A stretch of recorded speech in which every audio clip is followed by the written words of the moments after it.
Well, hello there, everybody. All you happy innovators out there, how you guys doing today, huh? How's the day going for you? How's the week going for you? Hope it's going good. Thought I'd sit down and kind of, do a little bit of talking today. Singularity Podcast. The other day I was thinking about all the different concerts that I've gone to, over the course of my lifetime, and just, there's been many, okay, but, which ones kind of like stood out to me, in my memory. That's what I was kind of thinking about. And I remembered this one concert that I went to, and the experience was so unusual. I thought I would share it with you guys. It was a concert I went to at a place called the Fantasy Theater in Cleveland, Ohio. And there were a lot of great concert venues in Cleveland, that I either played at or saw another band play at, or both, And the Fantasy Theater was a really old theater, a really old, beautiful theater, and I saw a lot of great bands play there. I unfortunately never had the opportunity to play the Fantasy Theater, but I played the Fantasy Nightclub, which was in the same building, but it was a much smaller venue. But this particular concert that I was remembering was a band called Skinny Puppy. I had gone to see them at the Fantasy, and the reason that it stood out to me, well, I guess there were a couple of reasons, but mostly because it was the loudest concert I think I've ever been to. And that's saying something, because I have seen a lot of really heavy, really loud bands, in concert, but I'll tell you what, Skinny Puppy at the Fantasy Theater took the cake. And it was so loud, okay, this concert was so loud that plaster started to rattle like off of the ceiling. Like it started to break off of the ceiling of the Fantasy Theater. And if I remember correctly, for a short period of time, they had to stop the show because plaster was falling from the ceiling and hitting people that were down in the audience, okay? Now think about that. It was so loud. I mean, I could barely stand like being in the room, okay? It was just too loud, so much so that it kind of distracted me from the concert because it was just like this unbearable volume, and I look back on it now and I laugh, because I don't remember any other time I went to a concert and the building started to crumble because of the volume, the sheer volume of the band that was playing. Now, what's also interesting about this particular evening back in, I don't even know, probably 1991 or something, or 1990, Skinny Puppy at the Fantasy Theater, a friend of mine's band was opening for Skinny Puppy, and that band was called Lestat, okay? The Vampire Lestat, they were like a goth, dark wave band, and they were doing pretty well. And, at the time, a band called Lestat was pretty funky fresh. I mean, they were pretty cool, and they had a really good thing going on with the whole dark goth kind of thing, vampires, and the music was all creepy and dark and danceable, and they enjoyed a really good level of success, for a local band. I mean, they did all right, but what was interesting was the singer for Lestat was my friend, and so was the keyboard player, and I grew up with him. He was right around the corner from where I lived growing up. And he had this whole look going on, this whole, vampire kind of look going on. And what was really weird was sitting in the back of the room, the back of the theater, they had like a bar, and standing there leaning against the bar was none other than Trent Reznor from Nine Inch Nails. And I was, at the time, I was kind of like, I guess, a little bit starstruck or whatever, because I had never met Trent Reznor before. And, here's my introduction to Trent Reznor. And he was talking to the lead singer of Lestat after their show was over and Skinny Puppy was getting ready to go on. And I always kind of thought it was a little bit strange, maybe a little bit of a coincidence or something, but not too long after that, Nine Inch Nails really started to break. I mean, they had already put out Pretty Hate Machine, and they were, I believe, recording The Downward Spiral at the time I met Trent Reznor. But what was weird was, not too long after that, Trent Reznor kind of adopted this vampire kind of look. And, I don't have any evidence or proof or anything, but I gotta kind of wonder if that buddy of mine from Lestat, that lead singer who had that look and all that stuff going on, I have to kind of wonder if he had any impact on Trent Reznor, changing his look and adopting that kind of look, because it was really quite similar, Like I said, I don't have any proof of that, but, gotta kind of wonder. But, anyway, this concert, this Skinny Puppy concert, was the loudest concert I went to. The loudest one I can remember. And that, they were louder than Metallica. They were louder than Machine Head. They were louder than Corrosion of Conformity. It was unbelievable. There were a lot of concerts I went to as a young guy. And a lot of really good ones, too. I think the best concert that I ever went to, that I witnessed with my own eyes, I saw U2 on the Zoo TV tour, and I had a front row seat, and wow, it was pretty awesome. And that would be first probably, but a close second would be Depeche Mode at the Blossom Music Center on the Violator tour. I went and saw them, and I once again had front row seats for that. I had to buy my tickets from a scalper. And with the U2 Zoo TV tour, the way I got that front row seat was I knew a guy who knew a guy who knew a guy.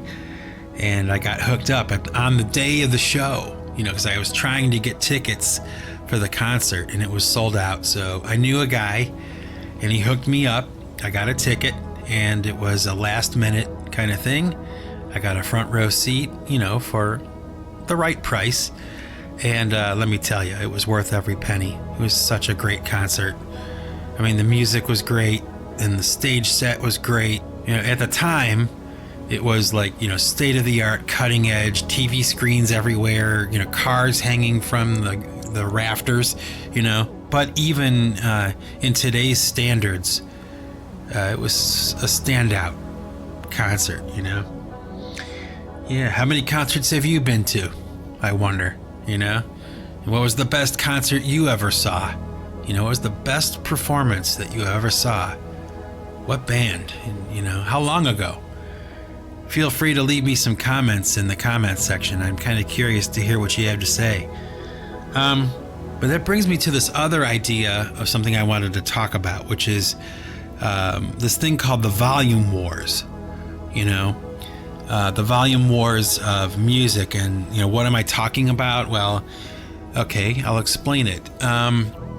Okay, the volume wars are kind of like basically this controversy, okay, over the level in which music is mastered, okay, in order to be delivered to the radio or delivered to records and stuff like that, okay? And back in the 90s, the very, very early 90s, maybe even the late 80s, that's when this whole volume wars thing kind of got underway, okay? And I believe it started with the group Oasis, Okay, they're the ones who really, as far as I know, I could be wrong, but I don't think I am. I think they were the first band to really kind of push the envelope, okay, for volume, the volume of the music. So when their songs came on the radio, they were actually louder, or they seemed louder than everyone else, okay? And, since then, other bands caught on to that, and they started to really kind of push it and go beyond even how loud Oasis had made their song, and it became a thing, where bands would have to make a decision about, how loud they wanted to master their material. And some artists, just opted to not participate at all. They just kept, the traditional mastering volume of, for their music. And, of course, I'm a singer-songwriter. I record my own music. So at some point, I had to make a decision myself. Okay. And I have decided to not master my music extremely loud. Okay. I just don't think it's necessary to push the envelope that way. It's not important to me that my songs are louder than everyone else's. So you may notice that when you play my songs, like on my YouTube channel or SoundCloud, or even if you bought a CD or whatever, you may notice that my songs seem a little bit quieter, or maybe a lot quieter sometimes compared to the other groups that are releasing music. But it was a conscious decision on my part. Okay, kind of like, in my own way, like a protest of that idea. I don't want to participate in the volume wars. So that I think it's silly, and probably ultimately, in my opinion, it's counterproductive. So there you go, a little explanation, just in case you ever noticed that my music tends to be maybe a little bit quieter than everyone else. It was a conscious decision that I've made. So anyway, I wanted to mention really quick, now that I'm thinking about it, that last episode that I did about mastery, I had a few comments from people about, I don't appreciate football. I don't like sports. I don't like, blah, blah, blah, blah. And, I thought about it, and it's like, I wanted to tell you, okay, clarify this, I guess, to all you happy innovators out there who listened to that episode and you were kind of like taking the position like, oh, I don't like sports or whatever. The point I was making, or the point I guess I'm trying to make right now, is that your appreciation of football, or my appreciation of football, was not the point. The point was mastery, the idea of mastery, regardless of, football, sports, music, whatever it is, a mastery of what you do. Just so, and I clarified it to you. I just felt I needed to. I wasn't talking about football, right? I was talking about mastery. So I just wanted to make that point, because it's something that I think needed to be clear. It needed to be clear. And, speaking of mastery,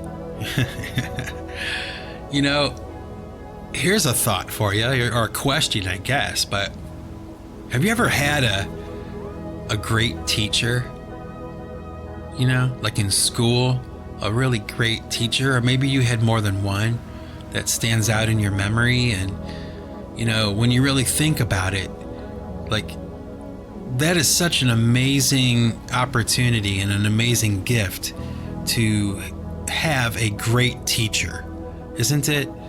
And especially when you have a teacher who has a mastery over their subject that they teach, and also too, like, they have a mastery over how to command the classroom,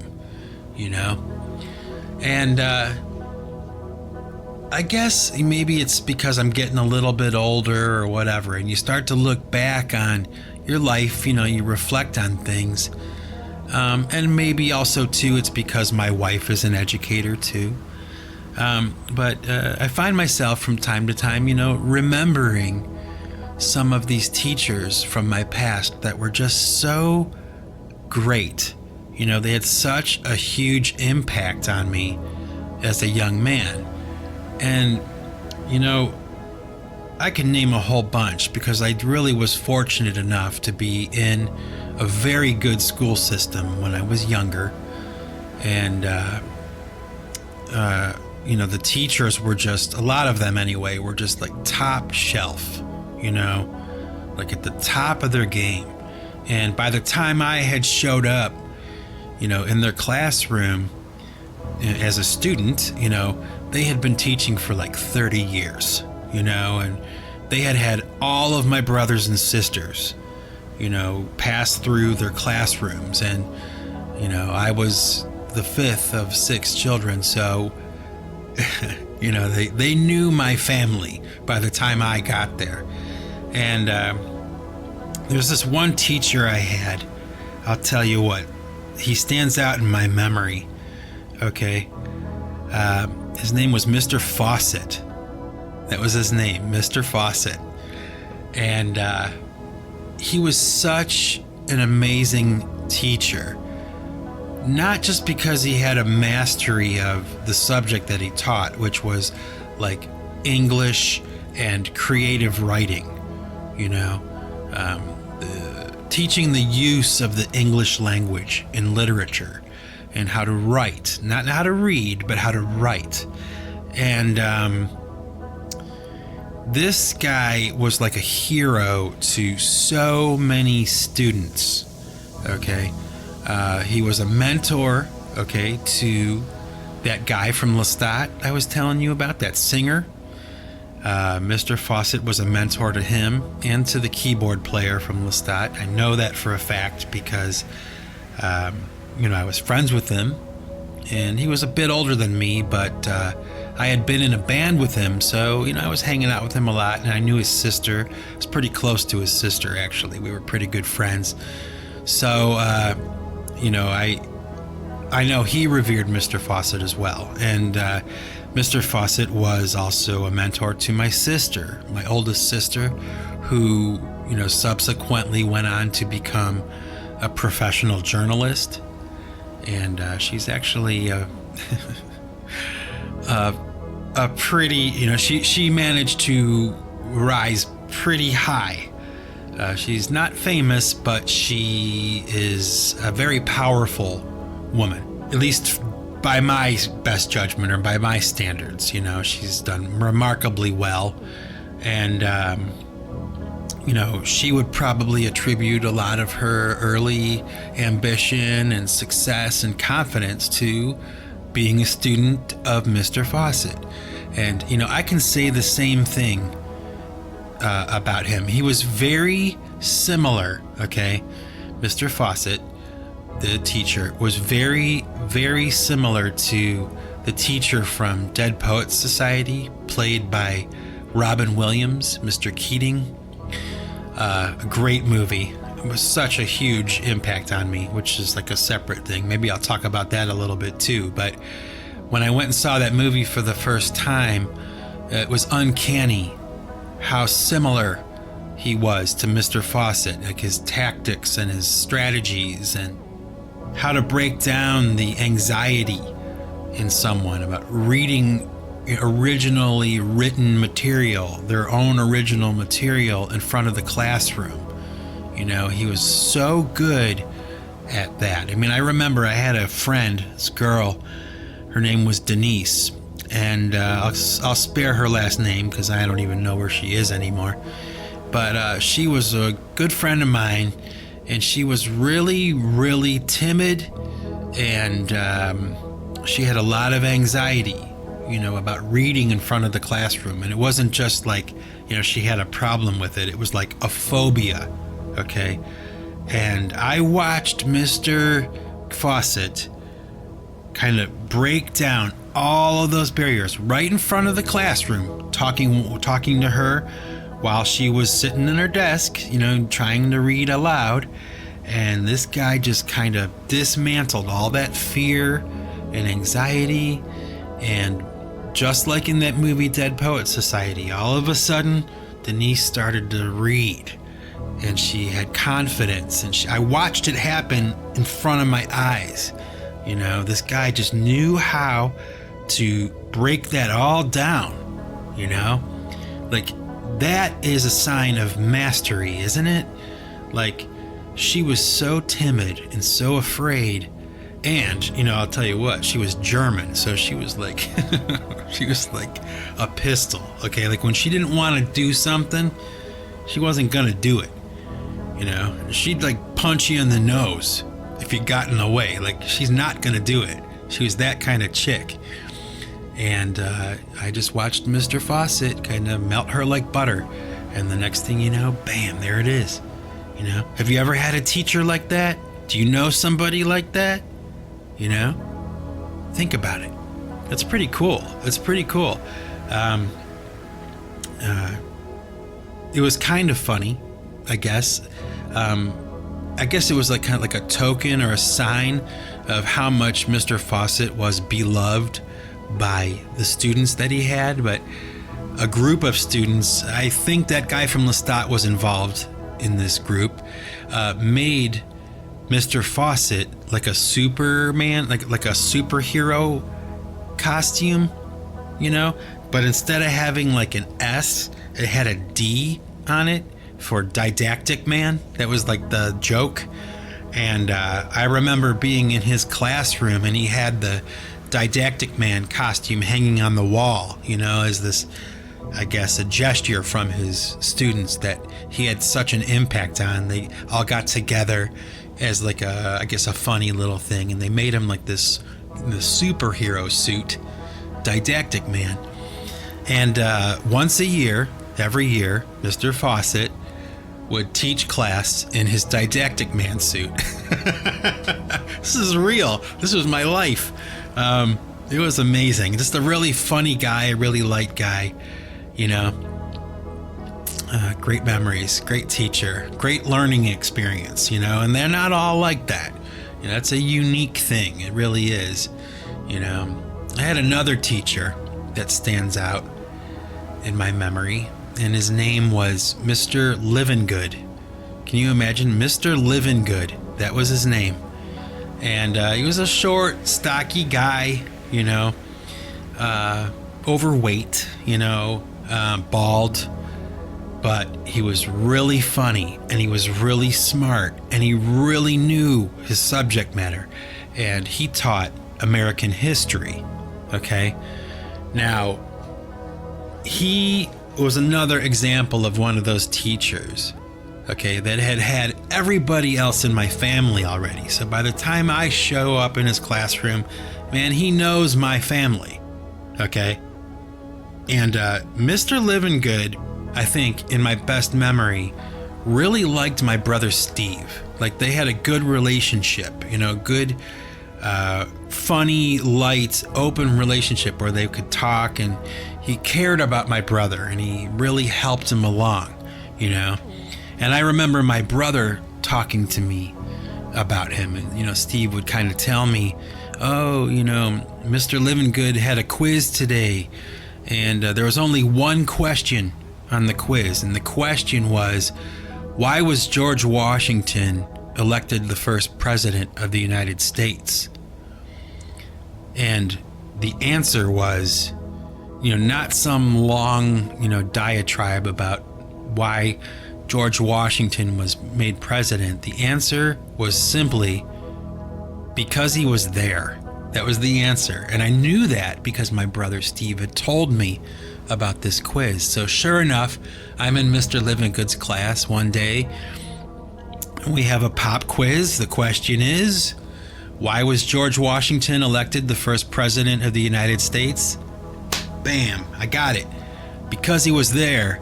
And ever since then, ever since that moment, anyway, me and Mr. Livingood just jived. Like, and this guy taught me, you know, he taught me American history, and he did it in such a clever way.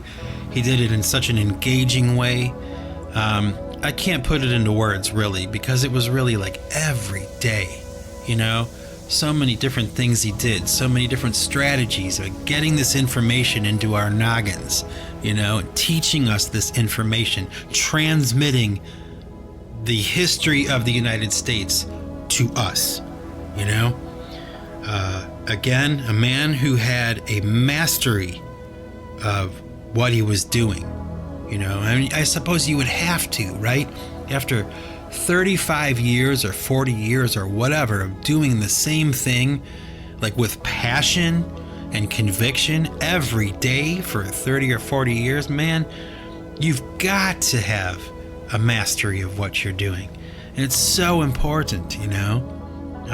It doesn't come easy. You know, mastery doesn't come easy. And, you know, being able to teach people things, you know, that doesn't come easy either. You know, so let's take a moment, I guess, like right now, just pause for a moment, you know, and think about those teachers that we've had. You know, maybe share something in the comments with me. You know, it's a pretty big deal. You know, if you were fortunate enough to have a positive role model like that, you know, outside of your family, outside of your friends, like somebody in school, you know, who really cared about you and your success, right? And your intelligence and your ability to go out into the world and succeed. You know, they did their part. You know, they did their part. You know, I suppose, you know, I would be remiss. There's two more teachers I want to talk about. And one was a woman. Her name was Miss Lehane. She was Irish and very cute, man. Wow. Did I have a crush on Miss Lehane? Whoa. But I'll tell you what, she was my special education teacher because, you know, I was, you know, back in the day, what they call learning disabled. You know, I had a problem with math. I struggled with math. So I was in her classroom for part of the day to learn math.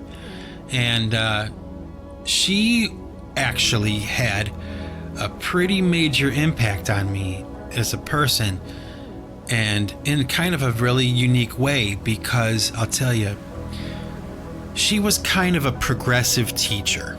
Okay, she was teaching, you know, special education back in the early 80s, right?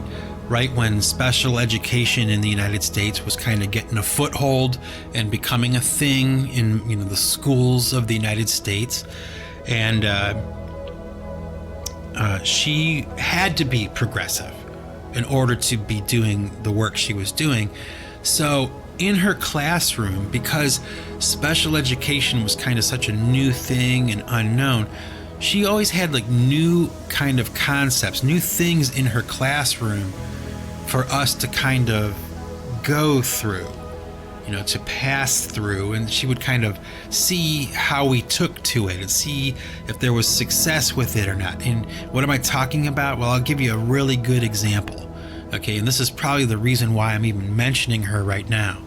Okay, is Miss Lehane had in her classroom this little station, okay, this little desk, like off in this little cubicle in her room, and it had a cassette recorder, okay, not like a boom box, but like one of those, you know, from back in the day, those old Emerson, you know, tape recorders with, you know, the dial with the numbers on it. You can reset the numbers, and you remember, right? Those black things are rectangular.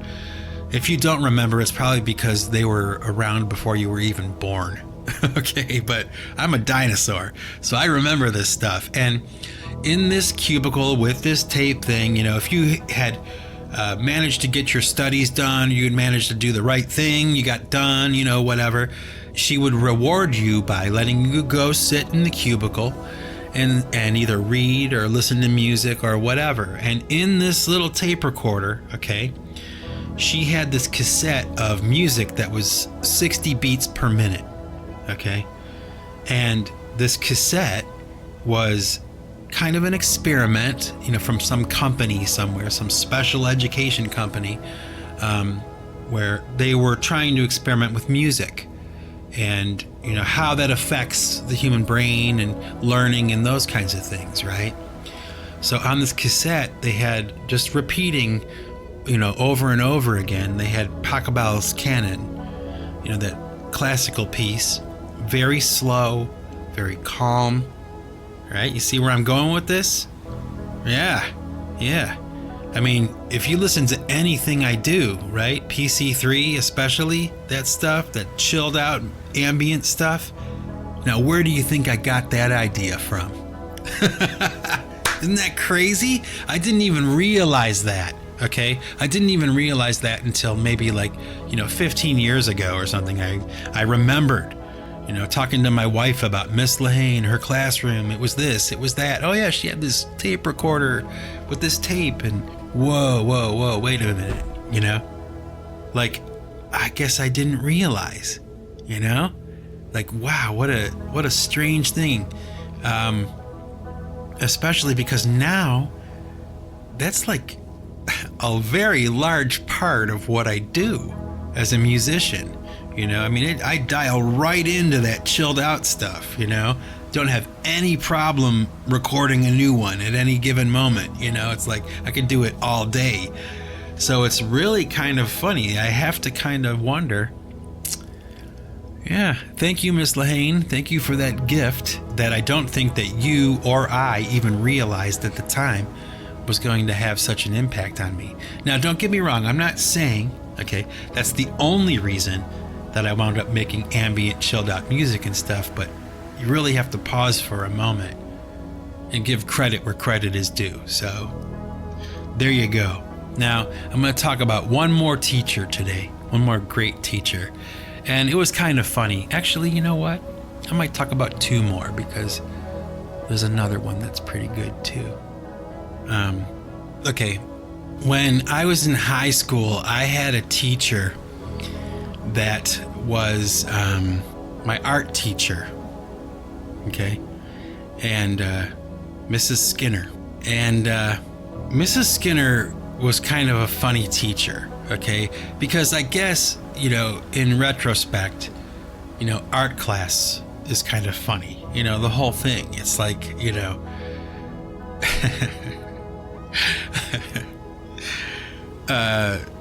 it's kind of like controlled chaos. At least my art class was. You have your students that, this whole range of students, because art was a requirement at my school, so you had to take at least one class of art. I guess they wanted us to feel cultured or be cultured or something, right? But in Mrs. Skinner's art class, I took 4 years of art with Mrs. Skinner, and actually no, I took 3 years of art with Mrs. Skinner. My first year was with another woman. My second and third and fourth year was with Mrs. Skinner. And, you have these students that don't care at all about art at all. They don't care. It's like a lunch break for them, or a recess for them. And then you have these other people on the other side of the room that are totally dedicating their lives to painting, sculpture, and, having a career in the arts, So you would have this mix and mash clash of these two totally different types of students, right? And I kind of landed somewhere in the middle. I think a little more towards the, people who care about art, But I'll admit it was a little bit of recess for me too, And for the most part, Mrs. Skinner didn't have any control over what was going on in her room. For the most part, okay? God love her. So my memories of art class are hilarious. I mean, it was just a free-for-all, We had people just, doing whatever they wanted. The kids just did whatever they wanted. And the reason that I remember Mrs. Skinner so fondly, okay, is not because her room was chaos, all right? It's because I think she took a personal interest in me, okay? She saw that I was like a visionary. I had eclectic ideas and styles, and I was a musician. She knew that. So I was already kind of like gearing myself in that direction, and she knew that. So she was very encouraging to me. And what was really cool about Mrs. Skinner, at least as far as I was concerned, like in my life, okay, she was the first person in my life that really encouraged my art, okay, painting and all those kinds of things. She really did. And she was also the first person to give me like real work opportunities, like with graphic design and stuff like that.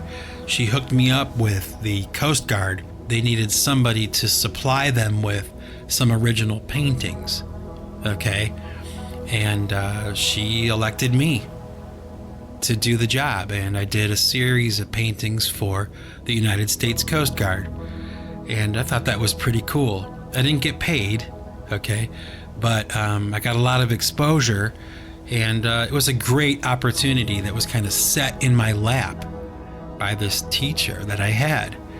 And what was even cooler was, by the time I was a senior in high school, I had kind of finished all of my projects that were going to be due in this classroom. So I wound up graduating technically from my art class a year ahead of everybody else, okay? I guess I need to stop and think about that a little bit more. It's pretty cool. I forgot that this happened. I forgot. But so what that meant was that my senior year, she had to kind of invent a curriculum for me because I had finished everything already. So my senior year of high school, I was the first Art 5 student that my school had ever had. True story. Isn't that cool? She actually did that for me. I mean, talk about encouragement, right? Like, I didn't see myself as anything special, okay? I just could move through projects very quickly, I guess. And she saw that, and she encouraged me to, become the first Art 5, level 5 student in my school. And that meant that I had independent study for my senior year, so I could do whatever I wanted to do. Now think about that. What a great opportunity. I spent my senior year like having the best time in art class. I mean, I made jewelry. I mean, all kinds of stuff. I did paintings. I did sculptures. I did, just sketches, drawings, t-shirts, clothing. I did all kinds of stuff, my senior year. It was amazing. And, I gotta tip my hat to Mrs. Skinner. I don't think about her too much, but I probably should. Probably think about her a little bit more. But like I said, it's the older you get, the more you remember, right? These great teachers, these great people that come into your life and they change things for you. They change the path for you. They open it up for you. They have confidence in you. They teach you to have confidence in yourself. They see your vision, they see your limitations, and they work with you and they make it better, right? I mean, what a great thing. Teachers are so unsung. They don't get enough credit. And nowadays you hear all this political jazz about, the curriculums are all effed up and, it's all conspiracy and, they're trying to destroy society through school, through the public school system or whatever. Well, let me tell you, that might be the case for some people, but it wasn't the case for me. And it certainly wasn't the case for my wife. And I could tell you something else too. And I know this for a fact, that, being married to an educator for as long as I have, I'll tell you one thing I do know, okay, is that the people who teach students in public schools or even in private schools, anybody who calls themselves a teacher and they're really serious about it, they work so hard. It's not, an easy job. It's not willy-nilly, like they just do whatever they want and teach whatever they want and teach whenever they want. It is like a machine, and they are dedicated. These people are so dedicated. Not just my wife, but all her colleagues, These are people that I know about, So when I hear people kind of dissing the public school system in the United States, yeah, it has its flaws and it has its kinks and its problems that can be worked out. But don't go after the teachers, man, because they are in the trenches, and these are people who get paid very little, and they are extremely dedicated to what they're doing. And that goes for, the teachers, the administration, everybody. It's such a serious business, okay? And let me tell you, the people who aren't serious about it, the goofs that come in because they wanted to be a writer and they became an English teacher because they couldn't become a writer, they don't last long. They don't stick around. The people that I know, like my wife and her friends and the people she works with, all the people that she's worked with over the years, they came to play, man. This is serious stuff. And if you're a clown, you got to get out of there. You know what I mean? And the system has a way of weeding out the dorks, And let me tell you, my wife's not one of those. And neither are a lot of her colleagues. So there you go. Ooh, my soapbox. But I'll tell you, I hear a lot of stuff about that. It's part of the zeitgeist now to, hammer on these teachers, these educators, like they're, conspirators, against our children, so far from the mark. Trust me, people who talk like that have absolutely no idea what is going on.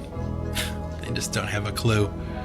They work so hard, weekends, man, Saturdays and Sundays, So, okay. I'll give you one more story because it's funny. Okay. I had a teacher who taught a class called Industrial Arts. Okay, that was the class. It was pretty much a shop class. Okay, it was like for the stoners, for the burnouts, the deadbeats. This was that class, and I was in it, and if I remember correctly, I'm not 100% sure, but I think that it was a required class as well. So like you had a cross between stoners, burnouts, and then like, bando nerds, scholars, like they had to take that class too, and they're all together in a room. But for the most part, okay, it was a class that was populated by, shitbirds, like me and my friends. It's true. And, they had all kinds of like, like dangerous equipment, like band saws and chop saws and jigsaws and drills and just, just all this dangerous equipment. And, this classroom full of either people who cared very little or, kids who were like high, like, and this poor teacher, Mr. Queso, that was his name. And he was so, this man, he struggled every day to keep his arms around this situation. I mean, and it was chaos in his room. It really was. I mean, if art class was chaos, at least there weren't like dangerous tools around, okay? And oh my gosh, Mr. Queso struggled so hard to, keep his arms around that situation, and the kids were just going off. Like I remember sitting in his classroom, and he had one of those drop ceilings in his classroom. It's made out of like that foam kind of stuff, with the grid. and the little dots in it, like the little holes, like Swiss cheese, in it.